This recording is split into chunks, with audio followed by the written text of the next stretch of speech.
Bwana, mambo ni mengi alafu muda ni mchache. Tumeweza kuona sakata zima la Doto Magari linavyoendelea kupamba moto, na leo hii bwana, tumeweza kuona Doto ameweza kupima live akiwa na ndugu jamaa na marafiki. Kwa bahati mbaya bwana, ameweza kukutwa na virusi vya ukimwi. Hili jambo limeweza kuwashangaza watu wengi, na wengi wao waliweza kufunguka vingi na kusema ya kwamba hii imekaaje na kwa nini yeye alikuwa anajifahamu tukio zima litakuja kuwa hivi na bado akaendelea kufanya hiki ambacho alichoweza kukifanya.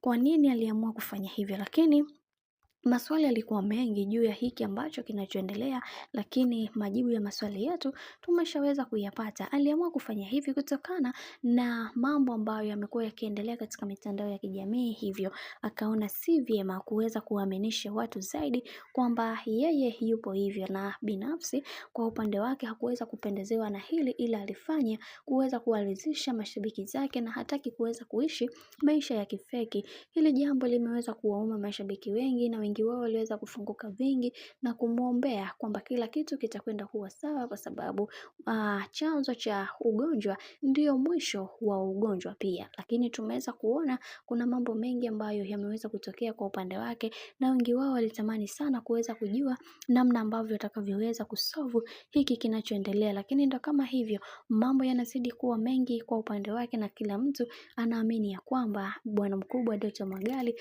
kuna namna ambavyo anataka kutufanya tuonekane kama hatuna akili. Huenda akawa ametumia hii kiki kuweza kufanya mambo mengine aweze kwenda vile ambavyo anavyotaka yeye, lakini mambo yanazidi kuwa mengi juu ya hiki ambacho kinachoendelea, kwa sababu kila mtu anaamini ya kwamba kuna vingi ambavyo vipo, na kila mtu anatamani sana kuweza kujua hiki ambacho kinachoendelea kwa sasa.